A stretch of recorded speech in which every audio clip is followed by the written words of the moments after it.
Sai Ram. Om Sai Namo Namah. Shri Sai Namo Namah. Jai Jai Sai Namo Namah. Sadguru Sai Namo Namah. Om Sai Ram. By the grace of Baba's blessings, I have been given this opportunity to read the Sai SatCharitra for all of you. Om Sai Ram. Today we'll be reading chapter 16 and 17. Quick Brahma Gnyan. These two chapters relate the story of a rich gentleman who wanted Brahma Gnyan quickly from Sai Baba. Preliminary. The last chapter described how Mr. Cholkar's vow of small offering was completed and accepted. In that story, Sai Baba showed that he would accept with appreciation any small thing offered with love and devotion, but if the same thing was offered with pride and haughtiness, he would reject it. Being himself full of Sat Chit Anand, pure consciousness, knowledge and bliss, he did not care much for mere outward formalities. But if an offering was made in a humble spirit, the same was welcome, and he accepted it with pleasure and avidity. In fact, there is no person more generous and benevolent than a Sadguru like Sai Baba. He cannot be compared to the Chintamani jewel, the Kalpatru, that is the celestial tree which fulfills our desires, or the Kamadhenu, that is the celestial cow which yields what we desire. They give us only what we desire, but the Sadguru gives us the most precious thing, that is, inconceivable and inscrutable, the reality. Now let us hear how Sai Baba disposed of a rich man who came to him and implored him to give him Brahma Gnyan. There was a rich gentleman, unfortunately his name and whereabouts are not mentioned, who was very prosperous in his life. He had amassed a large quantity of wealth, houses and lands, and had many servants and dependents. When Baba's fame reached his ears, he said to a friend of his that he was not in want of anything, and so he would go to Shirdi and ask Baba to give him Brahma Gnyan, which, if he got, would certainly make him more happy. His friend dissuaded him, saying, "It is not easy to know Brahma, and especially so for an avaricious man like you, who is always engrossed in wealth, wife, and children. Who will in your quest of Brahma Gnyan satisfy you, who does not give away even a paisa in charity?"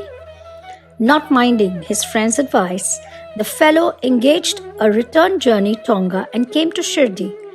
He went to the masjid, saw Sai Baba, fell at his feet and said, "Baba, hearing that you show Brahma to all who come to you, I too have come here all the way from my distant place. I am much fatigued by the journey, and if I get Brahma Gnyan from you, my troubles will be well paid and rewarded." Baba then replied, "Oh my dear friend, do not be anxious. I shall show you Brahma.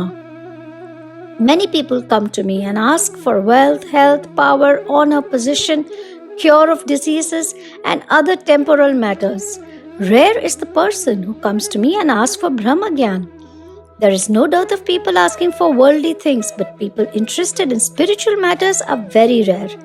I think it is a fortunate and auspicious moment when persons like you come and ask me for Brahma Gnyan. So forthwith I show to you with pleasure Brahma with all its accompaniments and complexities." Saying this, Baba started to show him Brahma. He made him sit there and engaged him in some other talk and thus made him forget his question for the time being. Then he called a boy and told him to go to one Nandu Marwadi and get from him a loan of ₹5. The boy left and returned immediately, saying that Nandu was absent and his house was locked. Then Baba asked him to go to Bala Grocer and get from him the said loan. This time also the boy was unsuccessful. This experiment was repeated again twice or thrice with the same result. Sai Baba was, as we know, the living and moving Brahma incarnate. Then someone may ask, why did he want the paltry sum of 5 rupees and why did he try hard to get it? In reality, he did not want this sum at all. He must have known fully that Nandu and Bala were absent, and he seemed to have adopted this procedure as a test for the seeker of Brahma. That gentleman had a bundle of currency notes in his pocket, and if he was really earnest, he would not have sat quiet and be a mere onlooker when Baba was frantically trying to get a paltry sum of rupees 5. He knew that Baba would keep his word and repay the debt, and that the sum wanted was insignificant. Still, he could not make up his mind and advance the sum. Such a man wanted from Baba the greatest thing in the world, namely the Brahma Gnyan. Any other man who really loved Baba would have given to him rupees 5 at once instead of being a mere onlooker. It was otherwise with this man. He advanced no money, nor did he sit silent, but began to be impatient as he was in a haste to return and implored Baba, saying, "Oh Baba, please give me Brahma Gnyan soon." Baba replied, "Oh my dear friend, did you not understand all the procedure that I went through, sitting in this place for enabling you to see Brahma? It is in short this. For seeing Brahma, one has to give 5 things, that is, surrender 5 things, namely, first, 5 pranas or vital forces, second, 5 senses, third, mind, fourth, intellect, and fifth, ego. This path of Brahma Gnyan or self-realization is as hard as treading on the edge of a razor." Sai Baba then gave a rather long discourse on the subject, the purport of which is given below. Qualifications for Brahma Gnyan or self-realization. All persons do not see or realize the Brahma in their lifetime. Certain qualifications are absolutely necessary. First, mumukshu or intense desire to get free. He who thinks that he is bound and that he should get free from bondage and works earnestly and resolutely to that end and does not care for any other thing is qualified for the spiritual life. Second is virakti or a feeling of non-attachment with the things of this world and the next. Unless a man feels disgusted with the things, emoluments and honors which his actions would bring in this world and the next, he has no right to enter into the spiritual realm.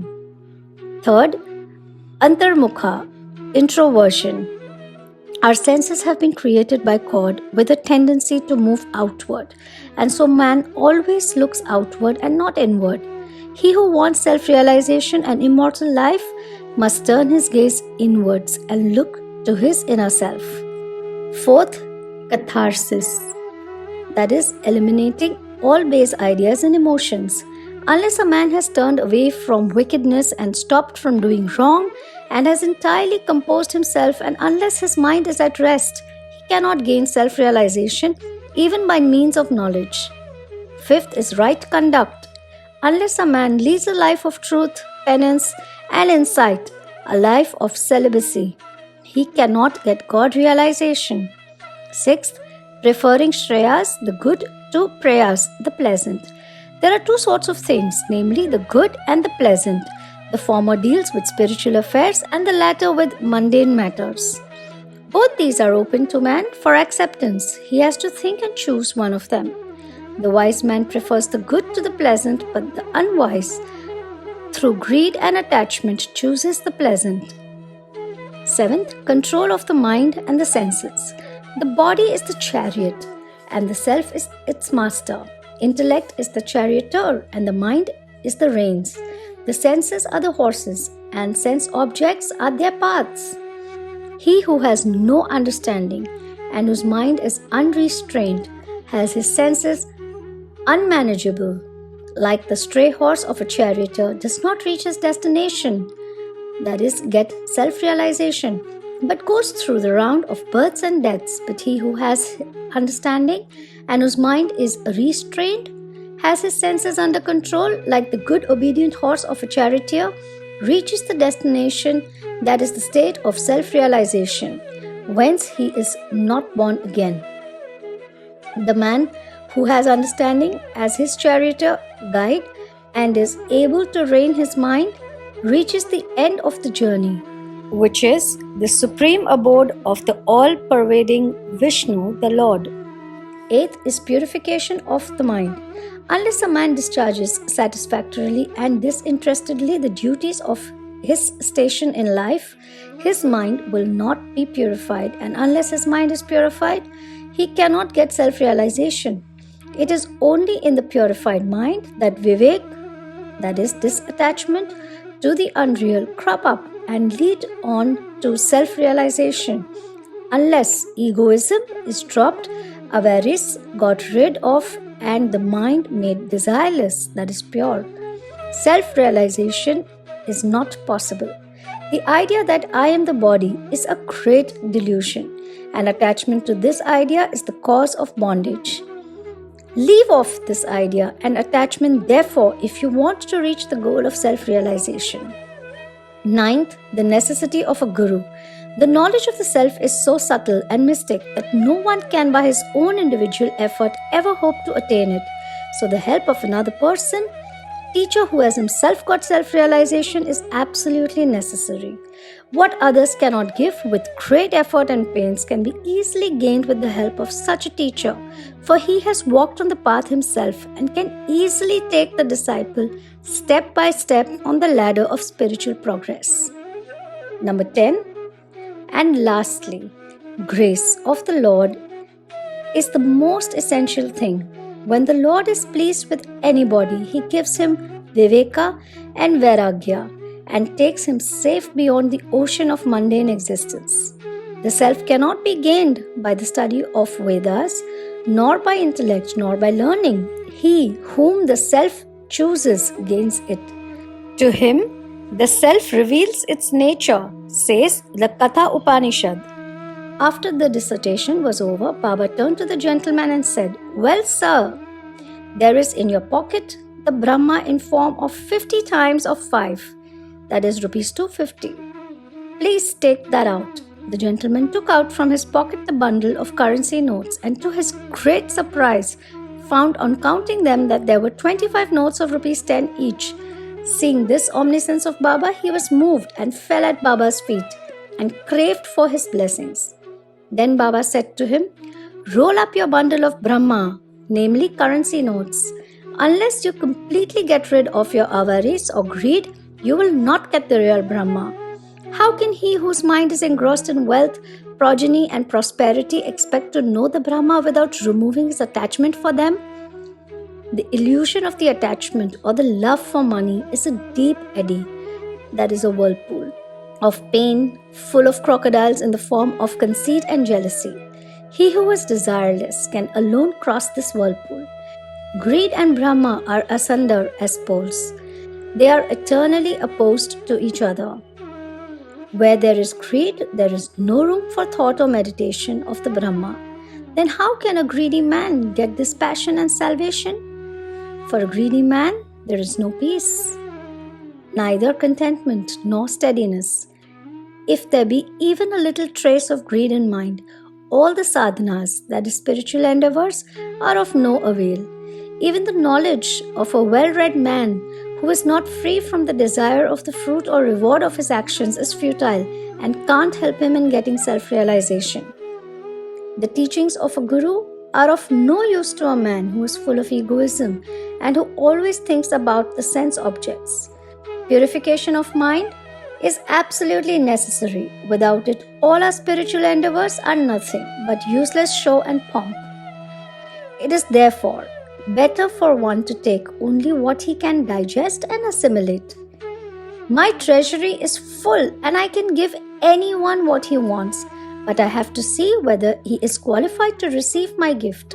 If you listen to me carefully, you will be certainly benefited. While sitting in this masjid, I never speak any untruth.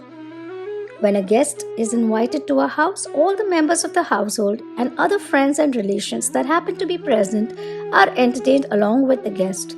So all those that were present in the masjid at that time could partake of the spiritual feast that was served by Baba for the rich gentleman.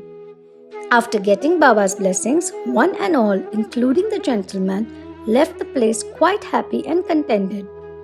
Special characteristics of Baba. There are many saints who, leaving their houses, stay in forest, caves, or hermitages and in solitude. in order to get liberation or salvation for themselves. They do not care for other people and are always self-absorbed. Sai Baba was not of such a type. He had no home, no wife, no progeny, nor any relations near or distant. Still he lived in the world or society. He begged his bread from 4 or 5 houses, always lived at the foot of the neem tree, carried on worldly dealings and taught all the people how to act and behave living in this world. Rare are the sadhus and saints who, after attaining God vision, strive for the welfare of the people. Sai Baba was the foremost of these, and therefore, says Hemant Pant, blessed is the country, blessed is the family, and blessed are the chaste parents where this extraordinary, transcendent, precious, and pure jewel, Sai Baba, was born. Bow to Sri Sai, peace be to all. Om Sai Ram. Footnotes for chapter 16-17. A tonga is a horse-drawn carriage. Om Sai Ram. With folded hands, I humbly request Sai Baba to please forgive me for any mistake that I might have made while the reading of this chapter. Om Sai Ram.